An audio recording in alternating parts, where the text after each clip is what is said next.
Hi, Armand Diaz back again with the Integral Astroblog. Today's question: why is it that old-time astrologers seem to have been so good at doing things like predicting events? Why were they so good at delineating personality characteristics and other marvelous things that modern astrologers seem to have trouble with?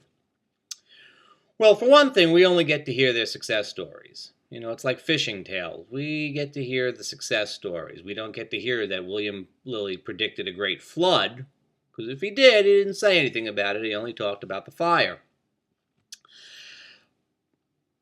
Old-time astrologers had very good technique. Modern astrologers have very good technique. So I don't think that there's much going on there. I know a lot of astrologers look back to old-time kinds of astrological technique, and there's a lot of value in them. But I don't think that those techniques are actually better. I think that they just happen to be, I actually think they're appropriate to the day.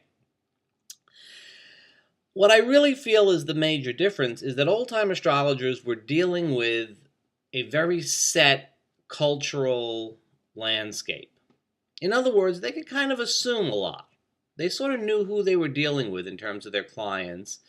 Their culture, their clients, and their clients' culture were all pretty much riding on the same track. And for most people back in the day, there wasn't a lot of variation. There wasn't a lot of room to move.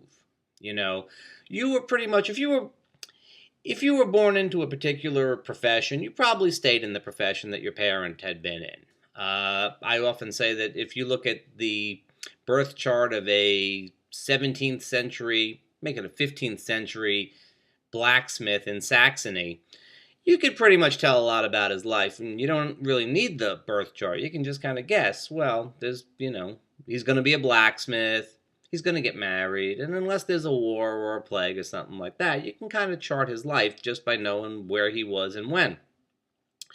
There wasn't a lot of wiggle room.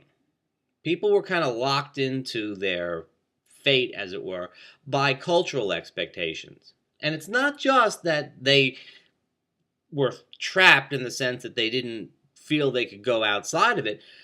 If you're really locked within a culture, those other options don't even exist for you.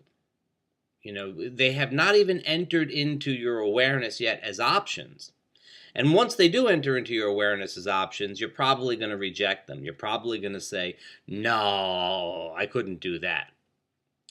So an astrologer looking at an old-time chart could say, well, I know that this is a woman, and I know that she is living in our culture, and I see that Saturn is coming up to her Venus, and then looking at the houses and the signs involved and so on, could make some concrete predictions. Now, we can't do that anymore because there's a lot of different ways that any astrological symbol can manifest. There always were. There always were. It was even true back in the day, but the thing is, they were able to narrow it down considerably from what we have to deal with today. We have a lot of choices. I shouldn't say we have to deal with because it's really a pretty good thing. But we have a lot of choices. There are a lot of options. Most people are creating their lives. Most people are engaged, at least in many aspects of their life, in actively creating new possibilities. Not just choosing among a few givens, and certainly not channeled into one possibility. So we can't really do that type of concrete prediction, and it's a good thing.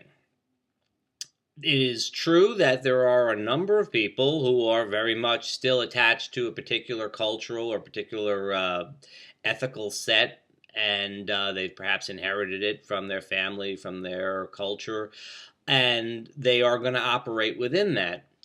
And if they are locked within it, perhaps we could make those types of concrete predictions.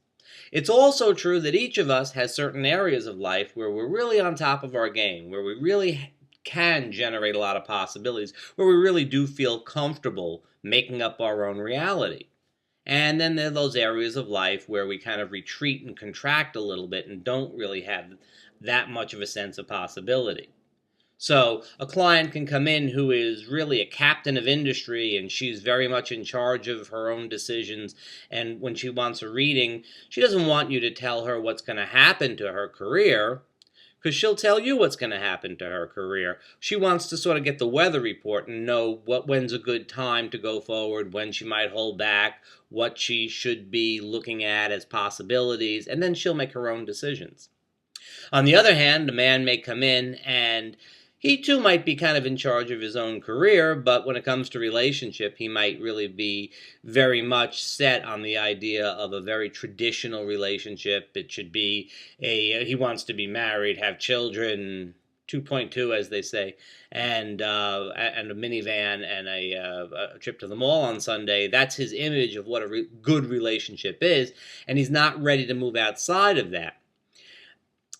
It would be perhaps possible, if he's really locked into that, to make predictions, but I still feel that astrologers should instead concentrate on moving forward and saying, well, here are some variations on that theme that work in concert with the astrological energy.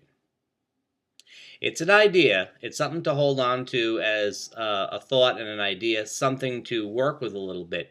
Again, we very frequently want to get the right answer. We very frequently want to make predictions. We very frequently want to talk about personality characteristics as though we're right, as though we know the way things are and the way things are going to go.